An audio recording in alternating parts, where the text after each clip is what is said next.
Hello student, this is Rakesh sir, lecturer and motivational speaker. स्वागत करता हूं आपके अपने चैनल स्पेशल साइंस में। आज की टॉपिक में हम लोग क्लास 10th की विद्या क्वेश्चन बैंक के जो पहले चैप्टर जैव प्रक्रम के अति लघु उत्तरीय प्रश्नों को सॉल्व करेंगे। आई होप कि आप पूरी अपनी तन्मयता के साथ अपने पढ़ाई में लगे होंगे और कुछ बेस्ट करने की कोशिश कर रहे होंगे ताकि आपका रिजल्ट बहुत बेहतर हो जाए। तो इसी के प्रोसेस में आपकी मदद के लिए एक छोटा सा मेरी तरफ से भी एफर्ट किया जा रहा है, जिससे आपकी जो छोटी छोटी पॉइंट्स है वो क्लियर हो जाए ताकि आप अपने एग्जाम में खूब बेहतर करके आए। तो आइए स्टार्ट करते हैं। विद्या क्वेश्चन बैंक को ले लीजिए और वन बाय वन करके क्वेश्चन को सॉल्व कराया जाए। स्टार्ट किया जाए। तो विद्या क्वेश्चन बैंक का पहला क्वेश्चन आपके सामने है और पहला क्वेश्चन है भाई, कोई वस्तु सजीव है, इसका निर्धारण करने के लिए हम किस मापदंडों का प्रयोग करेंगे। मैंने आपको समझाया था कि यदि आप किसी टीचर से पढ़ते हैं तो सारी चीजें क्लियर होती हैं, इसके अलावा जो भी छोटी मोटी पॉइंट है वो भी क्लियर होते चली जाती है।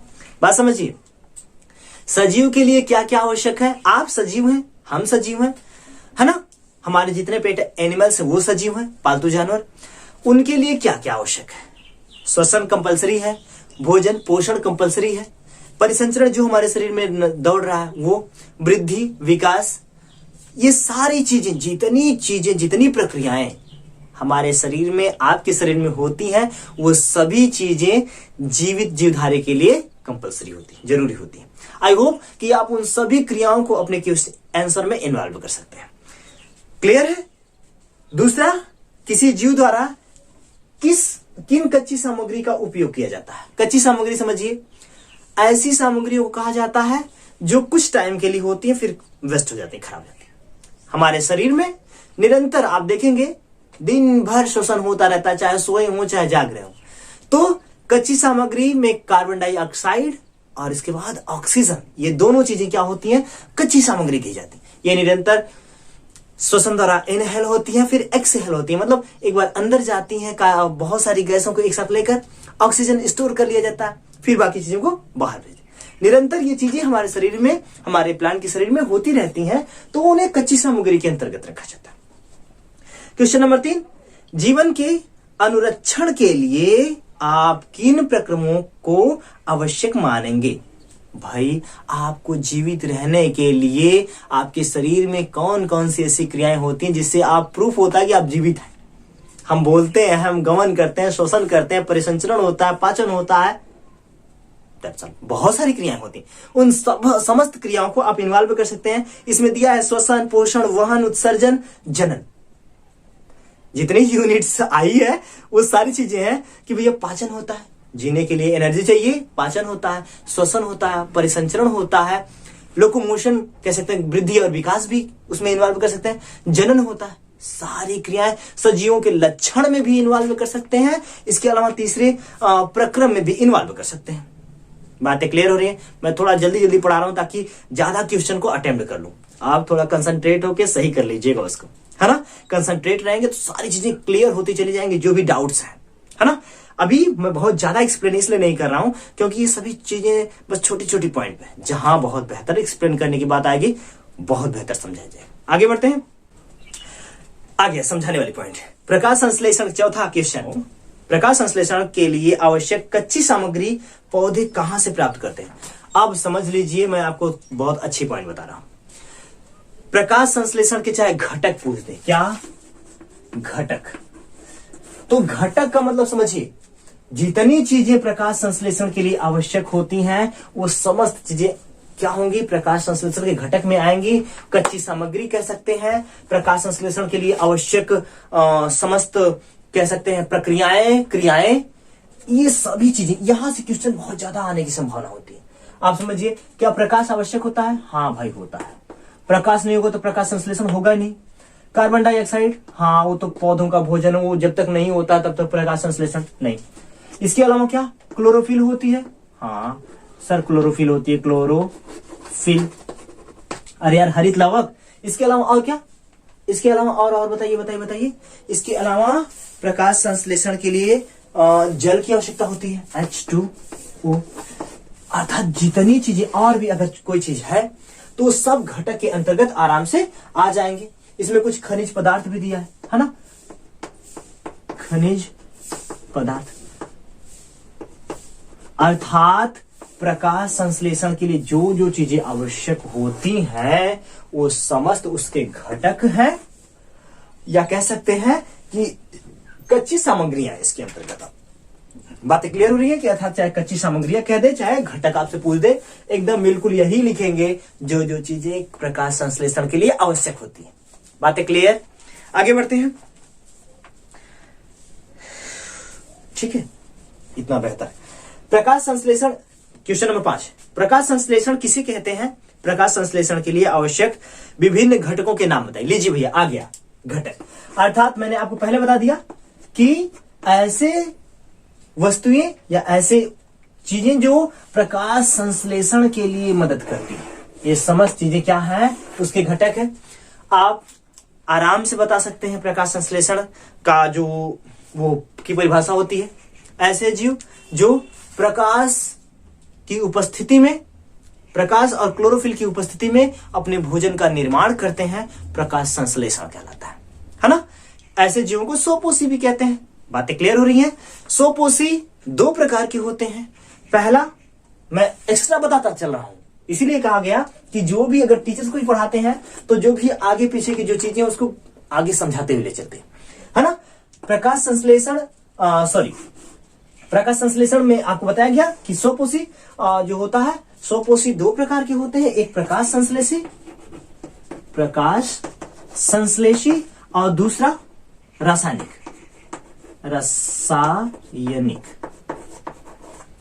संश्लेषी और प्रकाश संश्लेषी। क्लियर रहिएगा।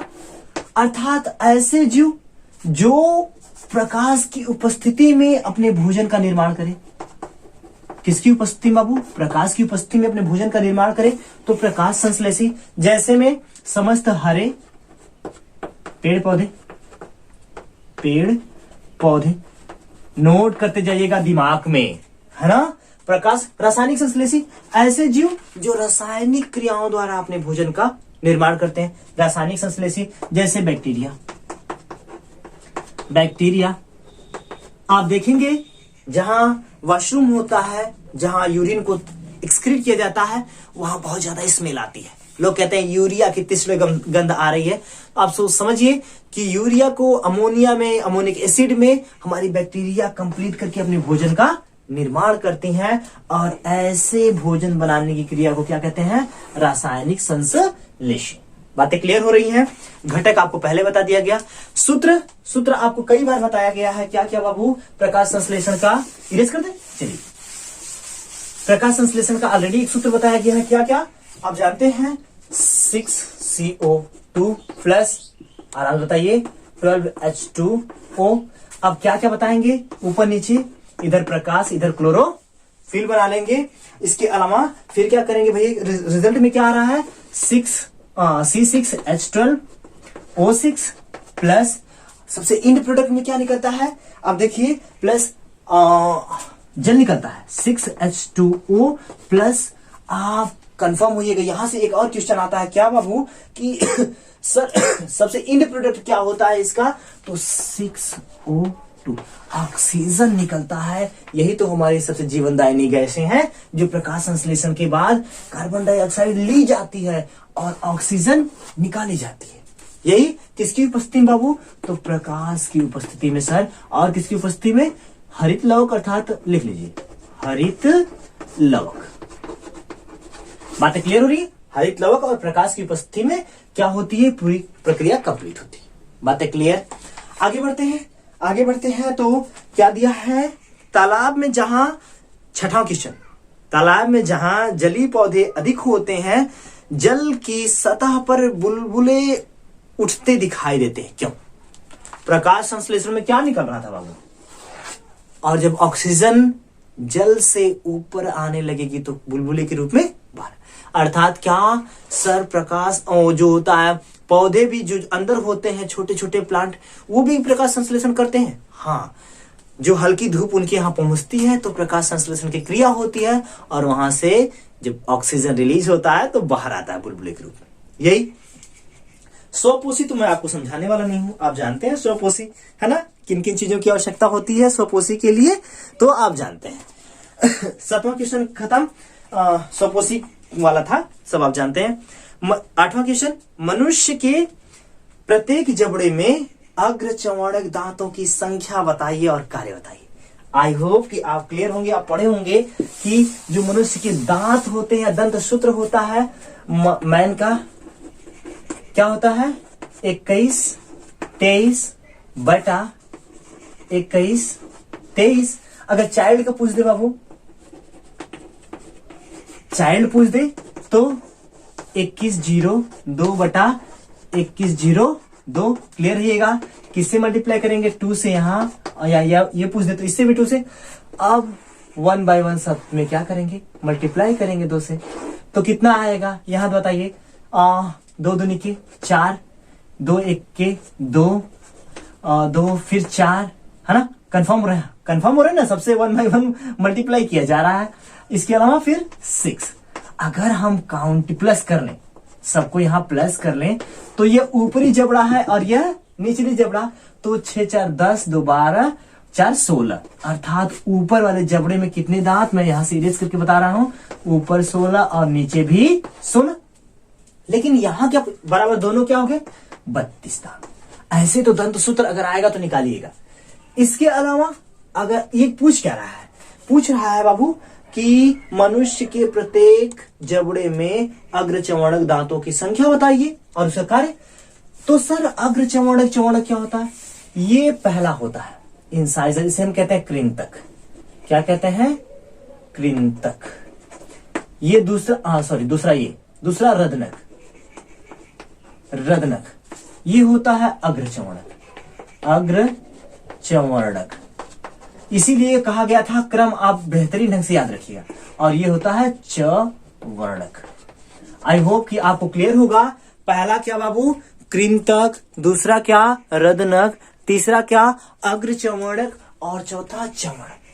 तो अग्र चवर्णक पूछा है, ये इसकी संख्या ऊपर 2 और नीचे भी, और 2 दूनी के 4 ऊपर 4 नीचे, बराबर कुल 8 दांत कौन से होते हैं, अग्र चवर्णक। और समझिए मैं आपको क्लियर कर रहा हूं, इसमें क्या दिया है उत्तर में, इसमें दिया प्रत्येक जबड़े में अग्र चौड़क दांतों की संख्या 2 जोड़ी होती है। 2 जोड़ी का मतलब बाबू 2 पेयर में 4, अर्थात 1 जोड़ी ये 1 जोड़ी ये, अर्थात मैं इसको फोल्ड कर रहा हूं, अर्थात 4 ऊपर और 4 नीचे, टोटल दांतों की संख्या 8। अब बताइए कार्य समझा दीजिए, कितना इधर उधर कर कार्य समझिए। क से कृंतक, क से काटना, काटेंगे किसको, भोजन को यार। दूसरा रदनक, रगड़ना या चीड़ना, है ना। आप समझिए अग्र चौड़क और चौड़क, ये हमारे यहां से लेके यहां जो सामने दांत दिखाई दे रहा है, इसके ठीक पीछे वाले जो दांत होते हैं चौड़े चौड़े होते हैं। इनका काम होता है भोजन को पीसना, मसलना, दाबना, ये सारा काम होता है। इन दोनों का काम पूछेगा तो सिमिलर लगभग होता है, पीसना या मसलना।